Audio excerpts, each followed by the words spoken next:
साथियों नमस्कार। कृषि बाजार भरतपुर से मैं हरपाल सिंह। साथियों चर्चा करेंगे सोयाबीन किसान और सरकार के विषय में, लेकिन उससे पहले आप सभी से वही अनुरोध कि जो भी साथी हमारे चैनल पर नए हैं वो हमें लाइक, सब्सक्राइब और शेयर भी कर सकते हैं। साथियों विगत 2-3 वर्षों से सोयाबीन उत्पादक किसान की हालत बेहद दयनीय है, जिसके चलते किसानों ने आंदोलन करते हुए ये मांग रखी थी कि भारत सरकार सोयाबीन का समर्थन मूल्य 6,000 रुपये करे और उसी के आधार पर किसान की संपूर्ण सोयाबीन की पारदर्शी तरीके से भारत सरकार के द्वारा खरीदी की जाए, जिससे सोयाबीन उत्पादक किसान को नुकसान से बचाया जा सके। साथियों वैसे तो कृषि मंत्री शिवराज सिंह चौहान का आने के बाद में ये राहत की महसूस की जा रही थी कि निश्चित तौर से सोयाबीन किसान को बड़ी राहत मिलने की उम्मीद की जा रही थी, लेकिन उस प्रकार की स्थितियां भारत सरकार के द्वारा नहीं दी गई, जिसके चलते समर्थन मूल्य तो छोड़िए किसान को उसकी लागत मूल्य भी नहीं मिल पा रही है, जिसके कारण किसान बेहद दुखी या दयनीय स्थिति में पहुंच चुका है। साथियों वैसे तो अर्जेंटीना, ब्राजील और अमेरिका द्वारा सोयाबीन का बम्पर उत्पादन किया गया है, उसका भी भारत के अंदर देखने को मिल रहा है। वैसे सोयाबीन को साथियों डीओसी मेन प्रोडक्ट है और ऑयल इसका जो है बायो प्रोडक्ट मानते हुए, यानी कि डीओसी के अंदर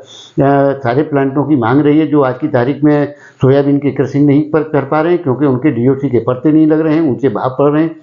जिसके चलते सॉल्वेंट एसोसिएशन भी और किसान दोनों ही परेशानी का सामना करना पड़ रहा है। साथियों निश्चित तौर से 2 दिन के अंदर सोयाबीन के भावों में 25 से 50 रुपये के सुधार जरूर देखने को मिले हैं, लेकिन इस प्रकार की स्थितियां यानी कि अफवाहों का बाजार भी गर्म है कि सोयाबीन का समर्थन मूल्य प्रधानमंत्री के द्वारा 6,000 रुपये किया जा चुका है। साथियों ये सिर्फ इनकी कोई पुष्टि नहीं की जा सकती, जो भी स्थितियाँ हैं वो पूरे देश भर में लागू होती हैं, इनके विषय वस्तु में ना आए, लेकिन फिलहाल के दौर के अंदर जो स्थितियां चल रही हैं, आने वाले दौर के अंदर सोयाबीन में जो गिरावट की स्थिति है वो तो निश्चित तौर से थमती हुई नजर आती है, लेकिन जिस प्रकार की उछाल या जिस प्रकार की तेजी सोयाबीन के अंदर देखने की उम्मीद की जानी चाहिए थी वो फिलहाल के दौर में तो बनती हुई नजर नहीं आती है, क्योंकि जब तक भारत सरकार कोई भी निर्णय इस प्रकार का नहीं लेती है, जिस प्रकार से क्रशिंग इंडस्ट्री की जो मांग रही है कि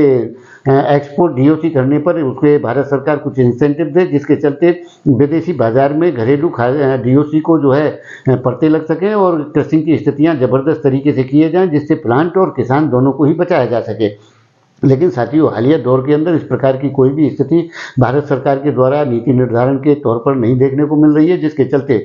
फौरी तौर पर कोई राहत की स्थिति सोयाबीन के अंदर देखी जाए। लेकिन इतना तय है कि जितनी दामों में जो गिरावट थी वो निश्चित तौर से अब आ चुकी है, इससे बड़ी गिरावट की उम्मीद करना बेईमानी होगा। आने वाले दौर के अंदर बड़ी तेजियों की उम्मीद तो नहीं की जा सकती, लेकिन साथियों सुधार के साथ ही बाजारों में तेजी के रुख देखने को मिलेंगे, क्योंकि जिस प्रकार से वर्ल्ड ऑर्डर चेंज हो रहा है उसके अनुसार देखने में ये मिल रहा है कि जो डीओसी की स्थिति है वो निश्चित तौर से आने वाले दौर के अंदर उसकी मांग और परतें आने की उम्मीद की जा सकती है। वैसे तो बिना सरकारी सहयोग के सोयाबीन को किसी भी प्रकार का समर्थन या किसी भी प्रकार की राहत मिलेगी कह पाना बड़ा मुश्किल है, क्योंकि जब तक भारत सरकार किसी भी प्रकार के निर्णय या कोई नीति निर्धारण नहीं करती है तब तक सोयाबीन का भविष्य और सोयाबीन के किसान की स्थिति को दयनीय हालत से बचाने की कोई भी फौरी तौर पर राहत के रूप में नहीं देखा जा सकता। लेकिन साथियों जिस प्रकार से प्लांटों की बड़े लंबे समय से मांग रही है कि डीओसी एक्सपोर्ट पर इंसेंटिव दिया जाए, भारत सरकार को इस विषय में सोचना होगा, क्योंकि जिस प्रकार से किसान की हालत दयनीय है,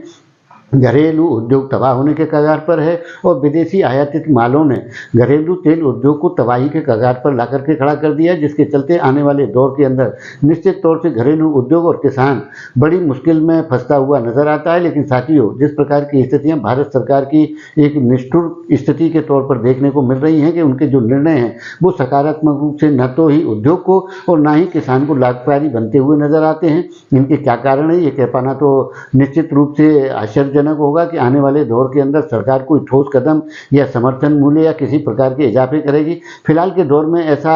लगता तो नहीं है कि सरकार कोई इस प्रकार के निर्णय लेगी कि जिसके चलते सोयाबीन उत्पादक किसान और उद्योग को कोई राहत मिले। लेकिन ये माना जा सकता है कि विदेशी बाजारों के अंदर जो वर्ल्ड ऑर्डर चेंज हो रहा है उसके चलते फौरी तौर पर कुछ राहत मिलने की उम्मीद की जा सकती है, लेकिन साथियों कोई बड़ी राहत या बड़ी तेजी की उम्मीद नहीं की जा सकती। सोयाबीन हो सकता है कि आने वाले दौर के अंदर 5,5200 रुपये का स्तर भी अगर पार करता है तो ये एक बड़ी सफलता वाली स्थिति होगी और ऐसी संभावनाओं से इनकार भी नहीं किया जा सकता, क्योंकि जिस प्रकार का वर्ल्ड ऑर्डर के आधार पर जो स्थितियां बनती हुई नजर आती हैं उनमें निश्चित तौर से अच्छे सुधारों के संकेत मिलते हुए जरूर नजर आते हैं, लेकिन किसी बड़ी तेजी या किसी बड़ी उठापटक की फिलहाल के दौर में उम्मीद नहीं की जा सकती। तो साथियों आपकी इस विषय में क्या राय है, आप अपनी राय कमेंट माध्यम से दे सकते हैं। तब तक के लिए धन्यवाद।